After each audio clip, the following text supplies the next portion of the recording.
And this is what the love of God, the power of the love of God operates in the lives of those that the Lord is trying to bless, and in the lives of those that are bringing the blessing.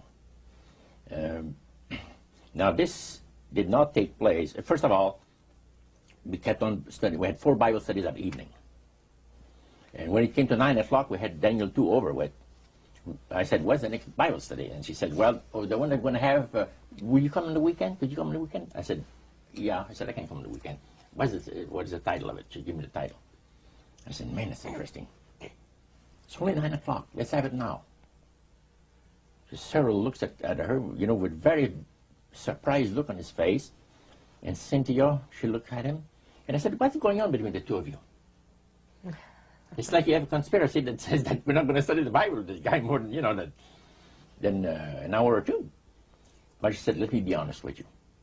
Our minister, Pastor Taylor, has been giving us instruction on how to give Bible studies. Because Cynthia says, you know, I never have given Bible studies.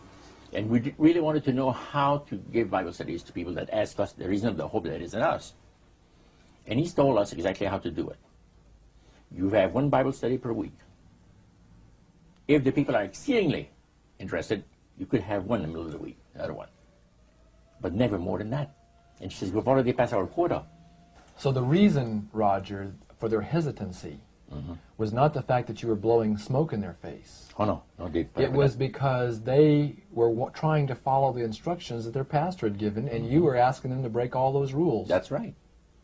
Do you think they could sense your urgency? Sarah and Cynthia told me later, yes. They said there's something very unusual about this man, Cynthia told her husband, because they went to get water, and to get me a glass of water, and she went in the kitchen to get something else, whatever it is, and she said, what do you think of him? And Cyril said, there's something very unusual about this man. He said, you want to study the Bible? Let's study the Bible.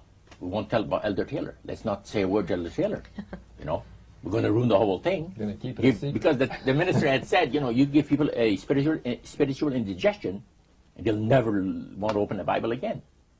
You understand? But this shows that there are some times when someone's appetite for it is so strong that you have to follow the leading of the Holy Spirit. The Holy Spirit, yeah, that's it.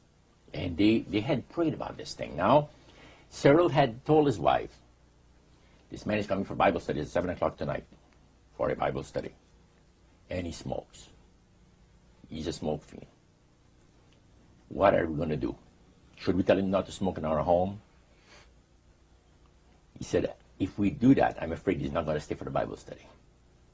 What would have happened if they had asked you not to smoke? I would have said, I'm sorry. You're not my kind of people. You see, you're too reserved for me. I'm sorry.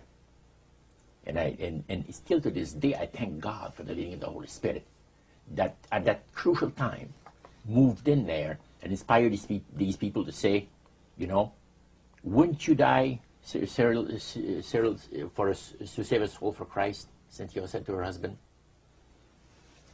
He said, yeah. It's not going to kill us, even if we inhale all the smoke that he puts out, right? Because they had prayed about it, and then they had thought about it, and then when it came to be 7:15, he said, what are we going to do about the smoking? Are we going to tell him not to smoke or what? And then when she came out and she said, you know, let's put up with it. Well, we had that 3rd Bible study. Now it's 10 o'clock. And I said, by the way, what's the next title? And she told me about it. My goodness, this is a beautiful Bible study. I said, let's have it. And he said, you know, really, Roger, we've studied too much tonight. We're never going to be able to remember these things. Oh, I said, you'd be surprised. I got a mind like a sponge for the things that I like. He said, you're enjoying yourself. I said, never heard anything like this in my life. Let's have another study. What time do people go to bed? First of all, I don't want to, you know, infringe on your regular habits of resting yourself. And, well, he said, we go to bed 11 o'clock. Beautiful. I said, go on, Cynthia. And Sarah says, go on, Cynthia. And we had another Bible study. Now the Bible studies are over. And I said to myself, if I'm still alive, I want to be here tomorrow night. Did you seriously doubt whether you would be alive the following night? I felt sure I was going to be killed, going to be destroyed in some kind of an accident. Because I've heard of so many cases. So I knew that I was not, this is the way I felt. I was not going to be alive tomorrow night. If for some reason I'm alive, I want to be back here with study the Bible with these people, see? So I said, what are you people doing tomorrow night? Not too much. What about 7 o'clock? Another Bible study. And she looked at her husband, and he looks at her, you know, and he said, hey, we won't tell Elder Taylor. We won't tell him a word about it. We'll just do it. We'll just do it. He says, we'll be here at 7 o'clock tomorrow night waiting for you. The next night, man, I was there. 4 more Bible studies, see, and more smoke. This has been part 1 of A Trip into the Supernatural, an interview with best-selling author Roger Morneau, as conducted by Dan and Karen Houghton of Heart Research Center. The conclusion of this exclusive interview is contained in part 2.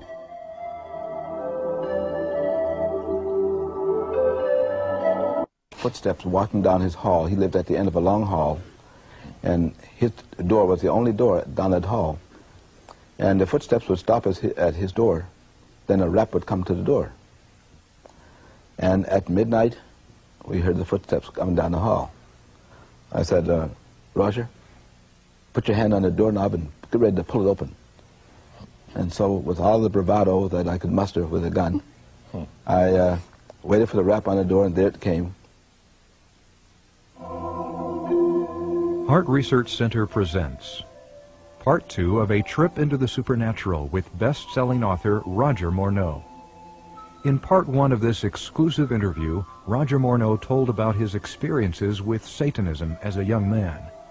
Joining him again in Part 2 are Cyril and Cynthia Grossi, who helped Roger break away from the power of darkness to discover a loving God.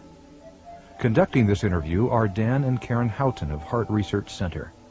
Let's now watch the conclusion of A Trip into the Supernatural.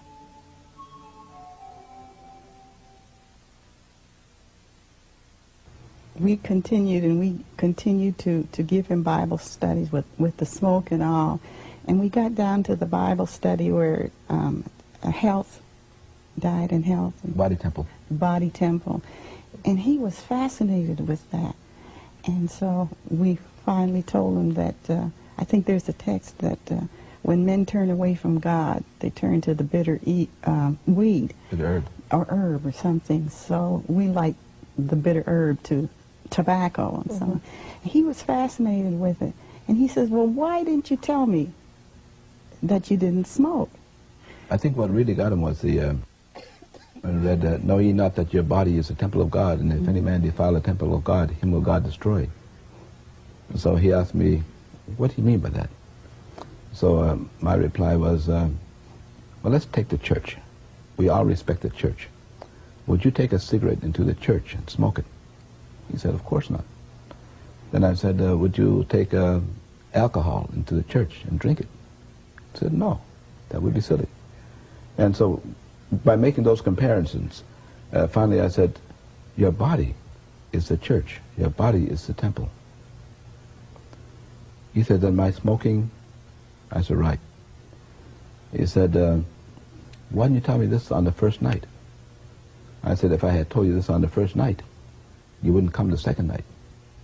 He said, you know, that's right. So you can see where patience is a virtue. If you use patience and take your time, it pays off. He told us that he realized he was getting into demon worship to the point where it was scaring him. He was frightened. And he prayed a prayer to God, even though he didn't realize it, and it wasn't with all the trappings that Christians usually use. But he said, if there is a God in heaven, help me. And at that time, you were an answer to his prayer. That's right. But also, wasn't he an answer to your prayer? He certainly was. When Elder Taylor got to the point in his Bible studies